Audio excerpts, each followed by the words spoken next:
तो friends, good evening to everyone. कैसे हो आप सभी लोग? उम्मीद करता हूँ आप सब लोग बहुत अच्छे होंगे, एकदम मस्त और स्वस्थ होंगे। और दोस्तों, यहाँ पर यूपी डीएलएड के सेकेंड सेमेस्टर का यहाँ पर आपको सेकेंड पेपर की जो क्लास है ये आपको देखने के लिए मिल पा रही होंगी। तो आज से आपके जो यहाँ पर अतिलघु उत्तरीय प्रश्नों की जो श्रृंखला है इसकी ये तीसरी क्लास आपको देखने के लिए मिल रही है। ठीक है, इससे पहले फर्स्ट और सेकेंड ये दो क्लास आपकी चल चुकी हैं। ठीक है, अतिलघु उत्तरीय प्रश्नों के उससे पहले आपके जो ऑब्जेक्टिव क्वेश्चंस की श्रृंखला है वो कंप्लीट करा दी हमने। ऑब्जेक्टिव सारे क्वेश्चन कंप्लीट करा दिए। तो अगर अभी तक आपने नहीं देखे हैं ऑब्जेक्टिव क्वेश्चन, इसके अलावा अदर सारे सब्जेक्ट की क्लासेस, तो सारे सब्जेक्ट के जो अलग अलग प्लेलिस्ट है ये यूट्यूब चैनल पर आपको मिल जाएगी। आप लोग चैनल पर जाकर प्लेलिस्ट वाले सेक्शन में जाएंगे। ठीक है, तो वहाँ पर आपको अलग अलग सब्जेक्ट की प्लेलिस्ट मिल जाएगी। इसमें आपको प्रीवियस सारी क्लासेस जो हैं वो देखने के लिए मिल जाएंगी। तो आप लोग चैनल पर अंदर जाकर, ठीक है, वहाँ से प्लेलिस्ट में जाकर सारी जो क्लासेस हैं वो अटेंड जरूर कर लें अगर आपने नहीं की हैं तब। बाकी जो नए भाई बहन हैं वो चैनल को सब्सक्राइब करके बेल आइकन जरूर प्रेस कर लें। तो चलिए दोस्तों, आज की इस वीडियो को स्टार्ट करते हैं। और यहाँ पर पहला सवाल आपके सामने स्क्रीन पर आ चुका है। और पहले सवाल में आपसे पूछा जा रहा है कि जिला प्राथमिक शिक्षा कार्यक्रम कब स्टार्ट हुआ था। ये आपसे पूछा जा रहा है जिला प्राथमिक शिक्षा कार्यक्रम जो है ये कब स्टार्ट हुआ था। और जिला प्राथमिक शिक्षा कार्यक्रम आपका सन 1994 में स्टार्ट हुआ था, ये आपको ध्यान रखना है। ठीक है, यहाँ पर जो बात की जा रही है ये बात की जा रही है आपके डीपीईपी के जिला प्राथमिक शिक्षा कार्यक्रम की। ठीक है, तो ये कब स्टार्ट हुआ था? सन 1994 में स्टार्ट हुआ था। इसके साथ ही एक चीज़ और यहाँ पर आपको बता दें, फर्स्ट पेपर की आपकी जो क्लासेस हैं वर्तमान भारतीय समाज और प्रारंभिक शिक्षा, इसकी आपकी जो क्लासेस हैं वो रात 8 बजे से चल रही हैं। ये आपका सेकंड पेपर है, इसकी क्लासेस रात 9 बजे से चल रही हैं। विज्ञान विषय की आपकी क्लासेस, साइंस की क्लासेस है यहाँ पर जो है वो शाम 7 बजे से चल रही हैं। और यहाँ पर आपका अगला सब्जेक्ट है 5 नंबर का सोशल स्टडीज़ का, इसकी क्लासेस आपकी शाम 6 बजे से लगातार कंटिन्यू है। तो सभी अब स्टूडेंट्स क्लासेस को जरूर अटेंड करें। बाकी जो नए भाई बहन हैं वो चैनल को सब्सक्राइब करके हमसे जुड़ जाएं ताकि इसी तरह की जो क्लासेस हैं वो आपको समय पर मिलती रहें। तो चलिए दोस्तों, अगले सवाल की तरफ हम यहाँ पर बढ़ते हैं। अगला सवाल आपके सामने स्क्रीन पर है। वर्ष 1997 में डीपीईपी द्वितीय के अंतर्गत उत्तर प्रदेश के कितने जिले चुने गए? ठीक है, द्वितीय चरण के अंतर्गत डीपीईपी जब स्टार्ट हुआ तो सन 1997 में द्वितीय चरण के अंतर्गत कितने जिले चुने गए? इसमें आपके 22 जिले चुने गए, ये आपको याद रखना है। कितने? 22 जिले चुने गए थे, ये आपको याद रखना है। इसके अलावा स्कूल रेडीनेस कार्यक्रम का क्या अर्थ है? स्कूल रेडीनेस कार्यक्रम, ठीक है, स्कूल रेडीनेस कार्यक्रम, इसका अर्थ यहाँ पर पूछा जा रहा है। तो इसे जो है वो विद्यालय शिक्षा की तैयारी भी कहते हैं। इसका दूसरा नाम विद्यालय उन्मुख कार्यक्रम है। ठीक है, विद्यालय उन्मुख कार्यक्रम, विद्यालय की तरफ उन्मुख होना। ठीक है, और स्कूल शिक्षा की तैयारी यानी कि विद्यालय शिक्षा की तैयारी, ये इसका मतलब रहता है स्कूल रेडीनेस कार्यक्रम का। ठीक है, अगला सवाल आपके सामने स्क्रीन पर है। विद्यालयोन्मुखी कार्यक्रम का क्या तात्पर्य है? जो विद्यालयोन्मुखी कार्यक्रम है इसका तात्पर्य क्या है? तो विद्यालयोन्मुख कार्यक्रम का अर्थ है विद्यालय की ओर उन्मुख करने वाला कार्यक्रम, यानी कि विद्यालय से बच्चों को जोड़ने वाला कार्यक्रम, अर्थात वह कार्यक्रम जिसके द्वारा बच्चे विद्यालय के प्रति आकर्षित होते हैं, यानी कि विद्यालय के प्रति आकर्षित होते हैं। छोटे बच्चे स्कूल में पढ़ाई के लिए आकर्षित होते हैं, तो इस कार्यक्रम को यहाँ पर चलाया जाता है, जिसे यहाँ पर स्कूल रेडीनेस कार्यक्रम भी कहा जाता है। ये आपको याद रखना है।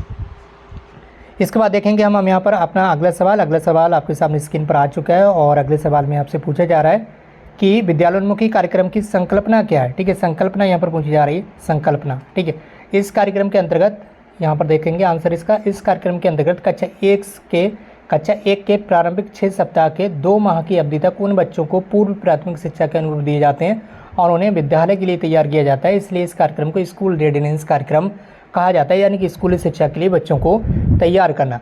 कक्षा 1 के प्रारंभिक 6 सप्ताह से, ठीक है, कक्षा 1 का जो प्रारंभिक के 6 सप्ताह होते हैं स्टार्टिंग के, ठीक है, स्टार्टिंग के 6 सप्ताह से 2 माह की अवधि तक, ठीक है, 2 माह की अवधि तक उन बच्चों को पूर्व प्राथमिक शिक्षा, ठीक है, जो प्रारंभिक शिक्षा से पहले जो शिक्षा दी जाती है पूर्व प्राथमिक स्तर पर, जैसे कि आंगनबाड़ी केंद्रों वगैरह में, ठीक है, जो शिक्षा दी जाती है पूर्व प्राथमिक शिक्षा, उसके अनुभव कराए जाते हैं, यानी कि किस तरह से वो शिक्षा दी जाती है वो डायरेक्टली बच्चों को बताई जाती है और उन्हें विद्यालय के लिए तैयार किया जाता है। इसलिए इस कार्यक्रम को स्कूल रेडीनेस कार्यक्रम भी कहा जाता है। इसके बाद आपका अगला सवाल स्क्रीन पर आ चुका है। और अगले सवाल में आपसे क्या पूछा जा रहा है आप स्क्रीन पर लाइव देख पा रहे होंगे। अगले सवाल में आपसे पूछा जा रहा है कि संपूर्ण साक्षरता अभियान के अंतर्गत सर्वप्रथम साक्षर होने वाला राज्य कौन सा है, ये यहाँ पर आपको बताना है। तो केरल है ये राज्य, ठीक है, संपूर्ण साक्षरता अभियान के अंतर्गत जो सबसे पहले जो राज्य साक्षर हुआ था उसका नाम है केरला। ठीक है, और इस समय भारत में जिस राज्य की सबसे ज़्यादा साक्षरता दर है उसका नाम भी केरल ही है, ये आपको ध्यान रखना है। केरल ही ऐसा राज्य है जिस राज्य की साक्षरता दर यानी कि लिटरेसी रेट सबसे अधिक है। ठीक, अगले सवाल की तरफ हम यहाँ पर बढ़ रहे हैं। अगला सवाल आपके सामने स्क्रीन पर है और आपसे यहाँ पर पूछा जा रहा है कि संपूर्ण साक्षरता अभियान के संचालन के लिए कौन कौन से अभिकरण उत्तरदायी हैं। संपूर्ण साक्षरता अभियान जो है इसके संचालन के लिए कौन कौन से अभिकरण उत्तरदायी हैं। तो इसके लिए जिला शिक्षा कमेटियाँ, जो जिला शिक्षा समितियाँ होती हैं, इसके अलावा स्वैच्छिक संगठन, इसके अलावा अन्य अभिकरण जैसे कि विश्वविद्यालय अनुदान आयोग मतलब यूजीसी, इसके अलावा श्रमिक विद्यापीठ और नेहरू युवा केंद्र आदि भी महत्वपूर्ण भूमिका निभाते हैं संपूर्ण साक्षरता अभियान के संचालन में। ठीक है, तो इसके बाद हम बढ़ेंगे अपने अगले सवाल की तरफ। अगला सवाल आपसे पूछा जा रहा है, आप यहाँ पर देख पा रहे होंगे अगले सवाल में आपसे क्या पूछा गया। यहाँ पर पूछा जा रहा है कि सर्व शिक्षा अभियान जो है वो प्रदेश के सभी जनपदों में कब से संचालित किया जा रहा है। जो सर्व शिक्षा अभियान है वो उत्तर प्रदेश के सभी जिलों में कब से स्टार्ट हो पाया। ये इसके अलग अलग चरण थे। पहले चरण में यहाँ पर अलग डिस्ट्रिक्ट को सिलेक्ट किया गया, दूसरे चरण में अलग डिस्ट्रिक्ट को सिलेक्ट किया गया, तीसरे चरण में अलग डिस्ट्रिक्ट को सिलेक्ट किया गया। इस तरह से पूरे प्रदेश में ये जो सर्व शिक्षा अभियान है वो स्टार्ट हुआ। तो ये जो सर्व शिक्षा अभियान है ये 2002 से संपूर्ण राज्य में यानी कि उत्तर प्रदेश स्टेट में संचालित किया जा रहा है, ये आपको याद रखना है। इसके बाद आपका अगला सवाल आपके सामने स्क्रीन पर आपसे क्या पूछा जा रहा है, आप यहाँ पर देखेंगे सवाल नंबर 69 है। आपसे पूछा जा रहा है यहाँ पर सर्व शिक्षा अभियान को वित्तीय सहायता कहाँ से प्राप्त होती है और उनकी सहभागिता का प्रतिशत क्या है। यानी कि जो सर्व शिक्षा अभियान है इसमें जो पैसे वगैरह खर्च होते हैं, जो वित्तीय सहायता होती है, फाइनेंशियल सपोर्ट, ये कहाँ से मिलती है। सर्व शिक्षा अभियान को बताना है आपको।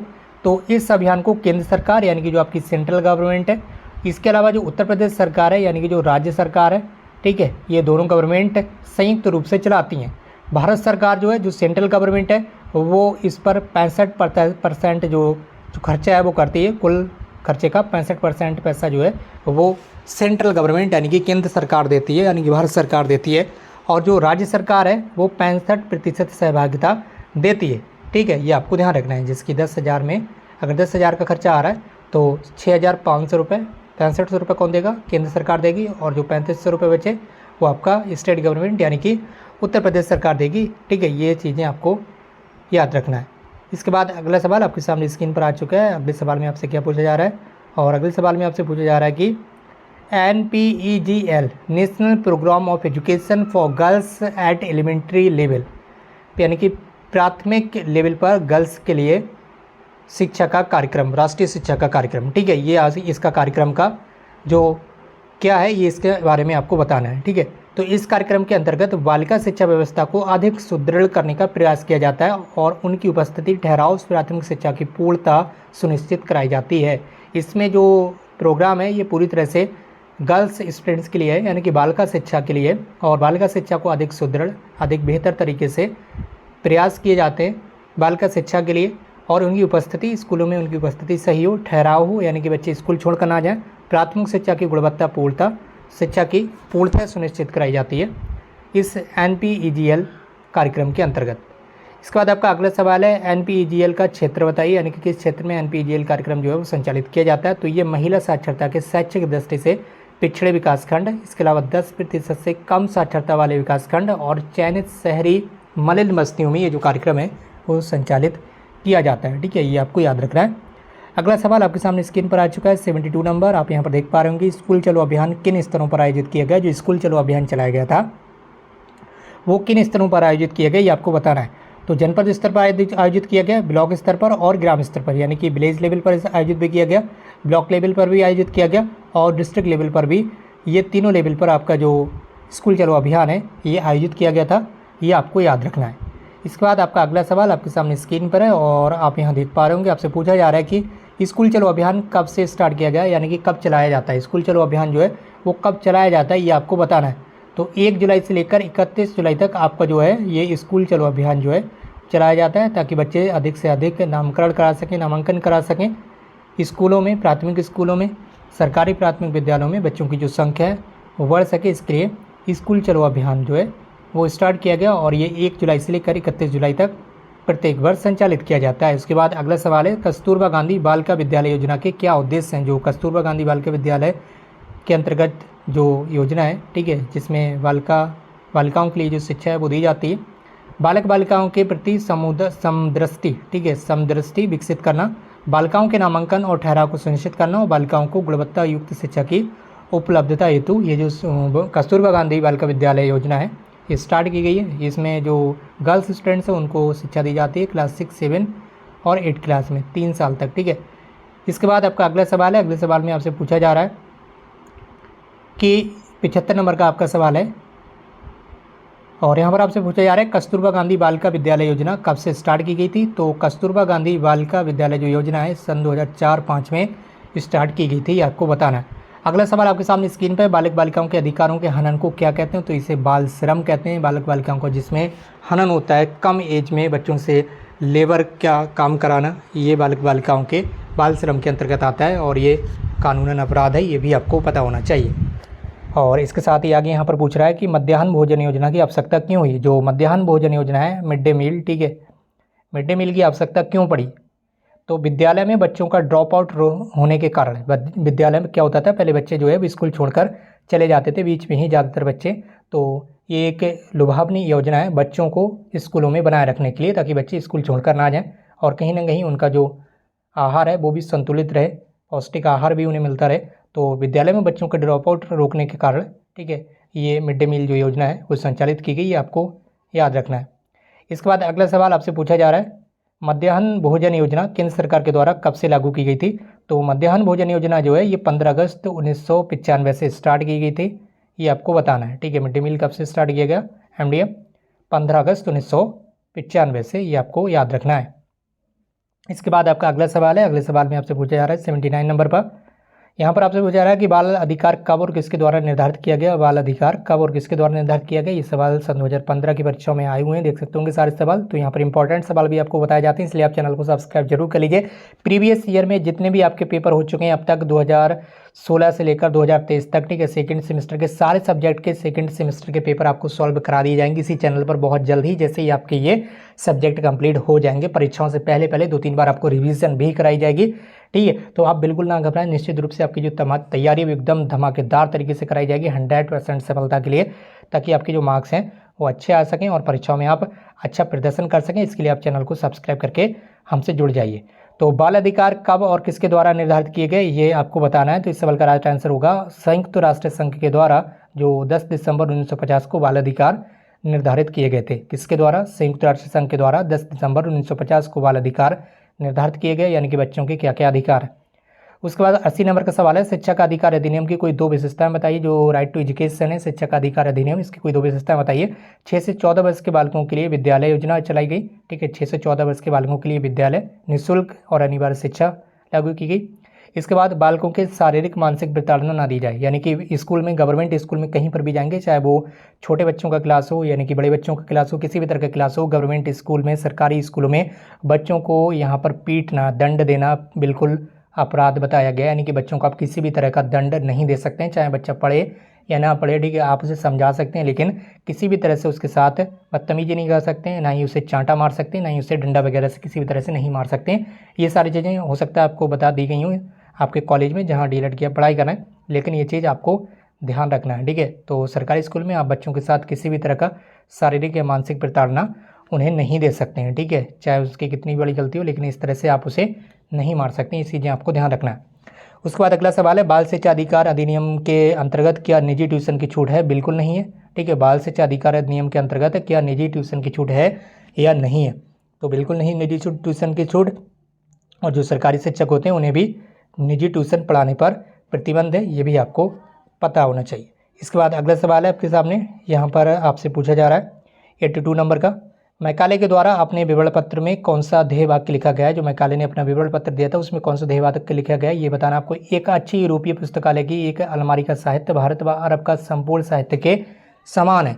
इनका क्या कहना है मैकाले का, ये सुन लीजिए। इनका कहना है कि एक अच्छे यूरोपीय पुस्तकालय की एक अलमारी का जो साहित्य है, ठीक है, इनका कहना है यूरोप के बारे में इन्होंने बताया।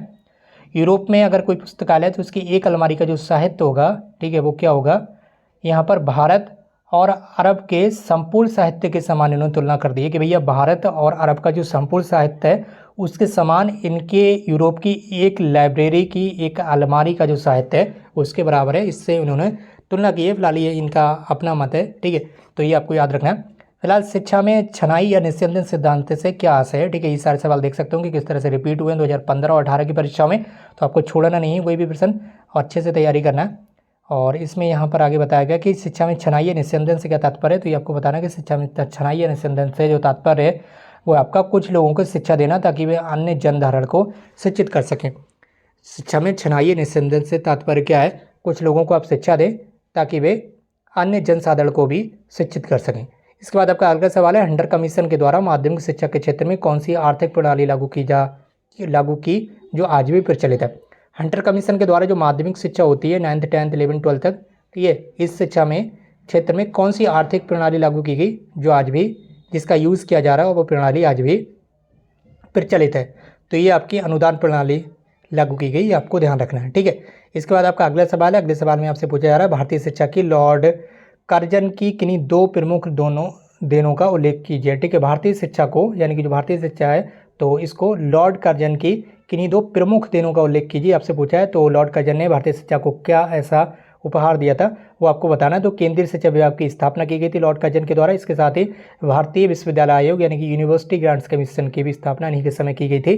तो ये दो देन है, प्रमुख देन है ये लॉर्ड कर्जन की भारतीय शिक्षा को, ये आपको याद रखना है। इसके बाद अगला सवाल है, कोठारी आयोग की नियुक्ति का मुख्य उद्देश्य क्या था। जो कोठारी आयोग नियुक्ति किया गया था भारत में, इनकी नियुक्ति का मुख्य आदेश क्या था। ठीक है, इसकी नियुक्ति का मुख्य आदेश जो था वो था शिक्षा के राष्ट्रीय स्वरूप, शिक्षा के समस्त स्तरों के संबंध में सिद्धांत और नीतियां बनाना, यानी कि शिक्षा से रिलेटेड सिद्धांत बनाना और उससे रिलेटेड नीतियां बनाना एजुकेशन के लिए। ठीक है, तो ये आपको याद रखना है। अगला सवाल आपके सामने स्क्रीन पर आ चुका है। अगले सवाल में आपसे पूछा जा रहा है कि नई शिक्षा नीति 1986 की किन्हीं दो प्रमुख विशेषताओं का वर्णन कीजिए। तो नई शिक्षा नीति 1986 की प्रमुख दो विशेषताएं हो जाएंगी आपकी, शैक्षिक अवसरों की समानता, यानी कि सभी को शैक्षिक हिसाब से समान मात्रा में मिले, चाहे वो किसी भी जाति, किसी भी धर्म, किसी भी राष्ट्र से बिलोंग करता हो, किसी भी राज्य से बिलोंग करता हो। ठीक है, सभी को समान अवसर मिलना चाहिए शिक्षा में। इसके साथ ही केंद्र सरकार की इसमें भागीदारी रहना चाहिए। ये दो विशेषताएं थी राष्ट्रीय शिक्षा नीति 1986 की। इसके बाद आपका अगला सवाल है, प्रोफेसर यशपाल समिति किस प्रमुख समस्या के लिए गठित की गई थी। जो प्रोफेसर यशपाल समिति 1992 में गठित की गई थी, ये भी आपको याद रखना है। कब? 1992 में। तो ये किस समस्या के समाधान के लिए गठित की गई थी ये आपको बताना है। तो इस सवाल का आपका राइट आंसर हो जाएगा यहाँ पर, छात्रों का शैक्षिक बोझ कम करने के लिए, जो ज़्यादा किताबें बच्चों को थमा दी जाती हैं प्राइमरी लेवल पर, उसका बोझ कम करने के लिए, अधिगम का स्तर सुधारने के लिए ये जो कमेटी है ये गठित की गई थी। इसके बाद आपका अगला सवाल है, पी मोस्ट कार्यक्रम का मुख्य उद्देश्य क्या है। पी मोस्ट कार्यक्रम क्या है, ये सारे सवाल 2015 की पिछली परीक्षा में आ चुके हैं, तो आप लोग इन सवालों को अच्छे से ध्यान दें। पी मोस्ट कार्यक्रम का मुख्य उद्देश्य है राष्ट्रीय शैक्षिक नीति 1986 की मूल संस्तुतियों से अवगत कराना। ठीक है, पी मोस्ट का जो मुख्य उद्देश्य है इस कार्यक्रम का वो क्या है, राष्ट्रीय शैक्षिक नीति 1986 की जो मूल संस्तुतियाँ हैं उनसे अवगत कराया जाए, उसमें क्या क्या वर्णन है इन सारी चीज़ों से अवगत कराना। इसके बाद आपका अगला सवाल है, NPEGL कार्यक्रम का मुख्य उद्देश्य लिखिए। NPEGL कार्यक्रम का मुख्य उद्देश्य क्या है ये आपको बताना है। ये सवाल भी पिछली परीक्षा में आ चुका है। NPEGL कार्यक्रम का मुख्य उद्देश्य है शिक्षा से वंचित बालिकाओं का स्तर सुधारना। जो बालिकाएं शिक्षा से वंचित हैं उन्हें का स्तर सुधारने के लिए ये जो कार्यक्रम है ये आयोजित किया जाता है। ठीक है, तो दोस्तों ये थी आज की क्लास आपको कैसी लगी नीचे कमेंट बॉक्स में ज़रूर बताइएगा। और अगर आप चैनल पर नए हैं तो चैनल को सब्सक्राइब करके बेल आइकन जरूर प्रेस कर लीजिए ताकि इसी तरह की डीएलएड की जो क्लासेस हैं वो आपको लगातार मिलती रहें।